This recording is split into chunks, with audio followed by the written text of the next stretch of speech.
ዩናይትድን ካሰለጠኑ አሰልጣኞች መጥፎ የሚባል ሪከርድ ያስመዘገበው ሮበን አሞሪም እንግዲህ አሁን ላይ አነጋጋሪ የሚባል አስተያየትን ሰጥቷል። ከሊድሱ ጨዋታ በኋላ እንግዲህ ዩናይትድ ነጥብ ከመጣሉ በላይ ሮበን አሞሪም በጋዜጣዊ መግለጫቸው ላይ የተናገሩት አስተያየት ብዙዎችን ያስገረመና ምናልባትም ዩናይትዶችና ሮበን አሞሪም የሚለያዩበት ጊዜ የደረሰም ይመስላል። ሮበን አሞሪም እንግዲህ የዩናይትድ ሄድ ኮች ሳልሆን ማናጀር ነኝ የሚል አስተያየትን ሰጥቷል። ዩናይትዶች እንግዲህ በጥሩ የዝውውር መስኮት ምንም አይነት ተጫዋች ሊያስፈርሙለት እንደሚችሉ እንግዲህ ከተነገረው በኋላ ያለው ሰጣ ገባ እንግዲህ ከዩናይትዶች ጋር በደንብ ጠንከር ያለ ይመስላል። ጋዜጣዊ መግለጫ ላይ እንደዚህ ፊት ለፊት ወጥቶ መናገራቸው ራሳቸውን ስራቸው የሚያሳጣ ይመስላል። ሮበን አሞሪም ይህንን ነገር የመናገር ድፍረት ያላቸው አሰልጣኝ አይደሉም። በዩናይትድ አሰልጣኝነት እንግዲህ 15ኛ ደረጃ ጨርሰው የዩሮፓ ሊግ ፋይናል ተሸንፈው እንግዲህ ተከታታይ 2 የፕሪሚየር ሊግ ጨዋታ ለማሸነፍ ረጅም ጊዜ ፈጅቶባቸው አሁን እንኳን በዚህኛው ባሳለፍነው ሲዝን ከ20 የፕሪሚየር ሊግ ጨዋታ 2 ብቻ ክሊን ሺት የጠበቁ አሰልጣኝ ይህንን ነገር ወጥቶ በድፍረት ለመናገር ምን ያህል አቅሙ ቢኖራቸው ነው የሚለው ነገር አነጋጋሪ ሆኗል። ስለ አሞሪም እና ስለ ሊድሱ ጨዋታ የተወሰነ ሀሳቦችን እናንሳ። ለዚህ ቻናል ግን አዲስ ከሆኑ ሰብስክራይብ ማድረግ እንዳይረሳ። ወደ ቪዲዮ ነው።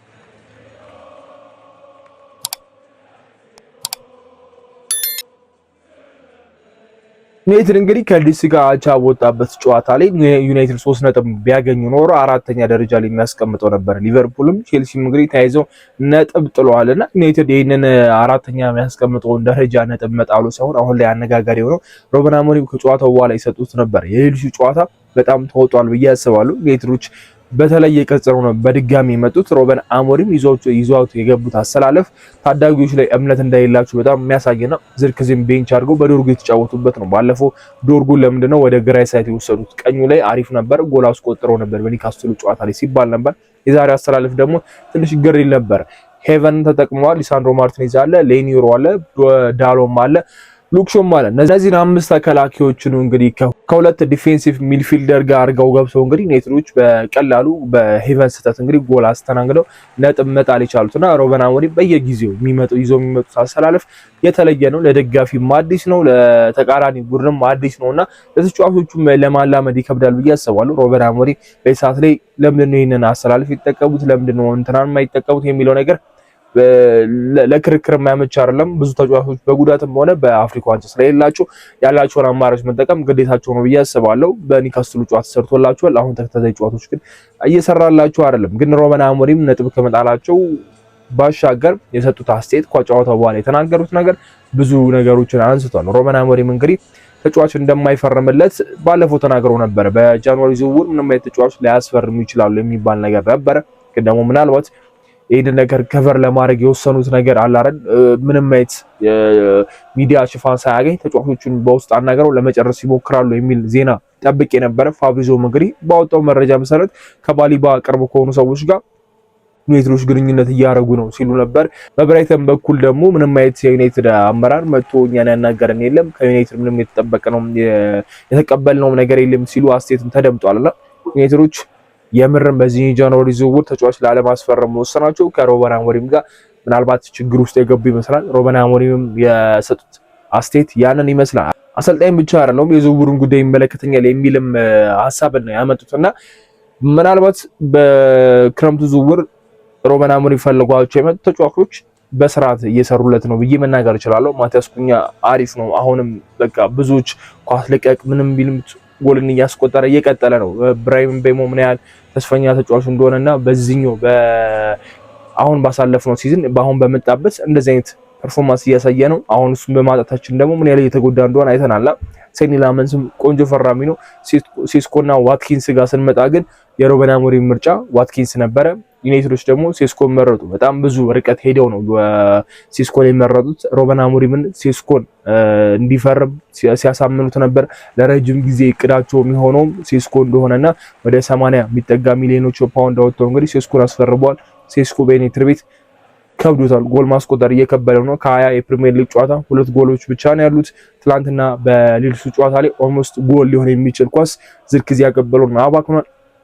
በዚህ ተጫዋች እንግዲህ ሮበን አሞሪም ሊናደዱ ሊያዝኑ ይችላሉ። የሴስኮ አድናቂ እንዳልሆኑ ገና የዝውውሩ ሳይፈጸም እናውቃለን። ዋትኪንስ እንደሚፈልጉ ግን ደግሞ የዋትኪንስ ኤጅ እድሜው ለዩናይትዶች አመች ያልሆነምና ሴስኮ ምናልባት ዩናይትድ መጥቶ ሊያገለግል ይችላል፣ አሪፍ ሊሆን ይችላል የሚለውን ተስፋ በማድረግ እንግዲህ ሴስኮን አስፈርመው ነበር። ሴስኮ እኔ አሁንም ቢሆን መጥፎ ተጫዋች ነው ብዬ ለመናገር ይከብደኛል። አጫወቱ በጣም አሪፍ ነው፣ ግን ደግሞ ጎል ማስቆጠር አለበት። እንደ አጥቂ ጎል ነው የሚጠበቅበት።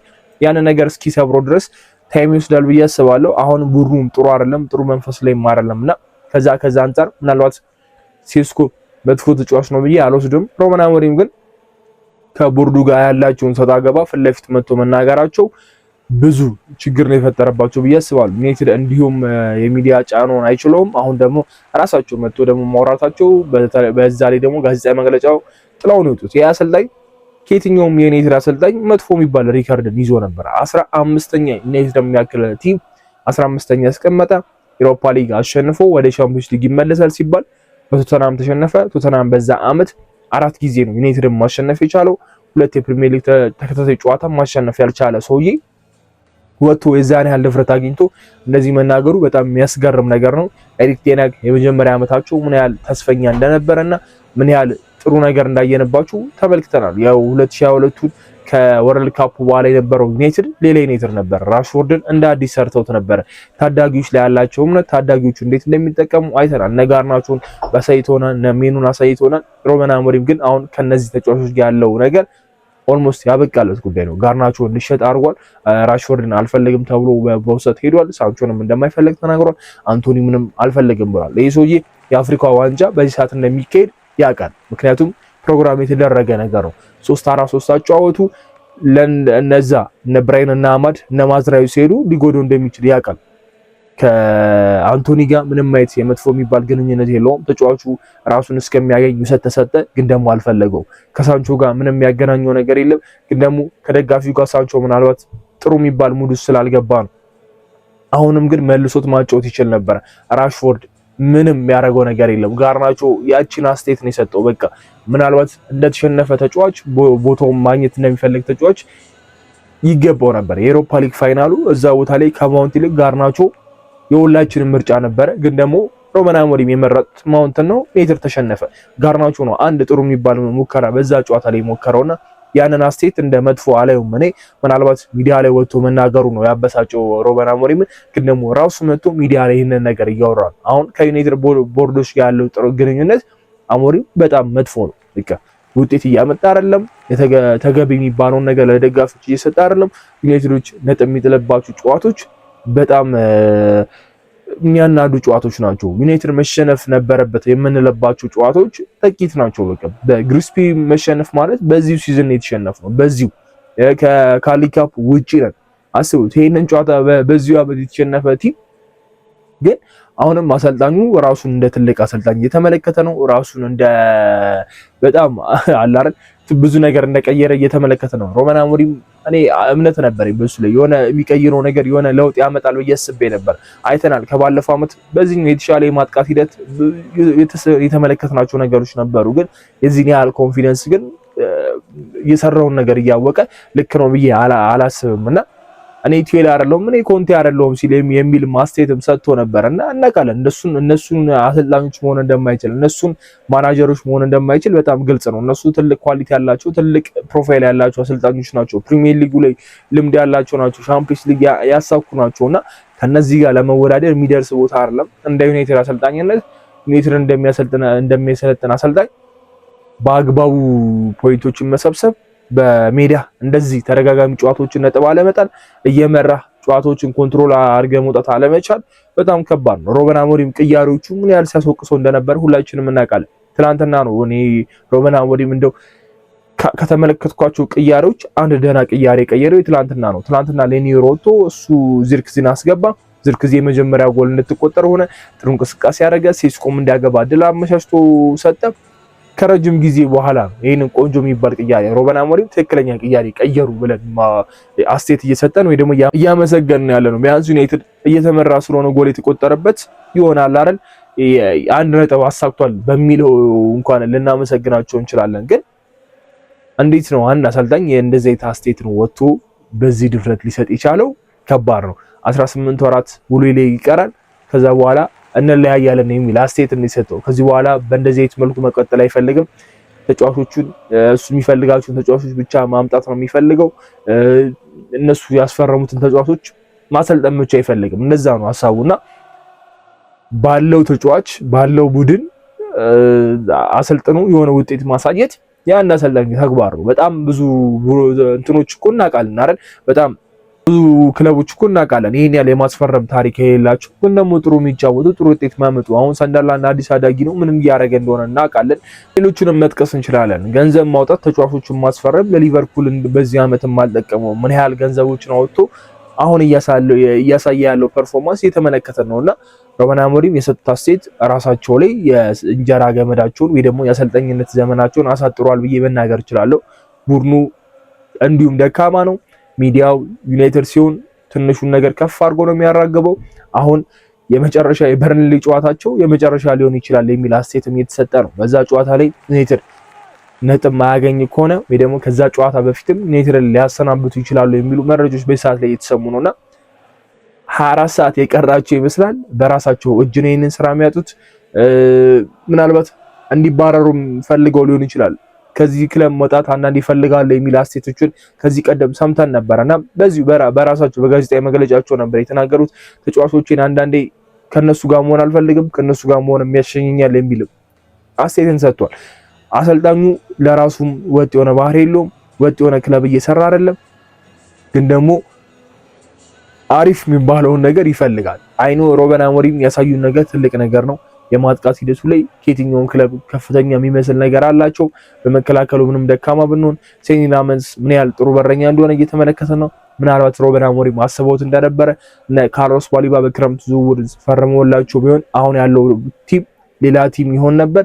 ሌላ ጥያቄ ነውና በጣም ብዙ ድል ነበራቸው። የመጀመሪያዎቹ የፕሪሚየር ሊግ ጨዋታዎች ላይ ሴስኮ ገና ቡድኑ ተቀላቀለ ተብሎ ቤንች ነበረ። ግን ደግሞ በዛ ቡድን ውስጥ ራስመስ የሚባል የዩናይትድ አጥቂ ነበረ።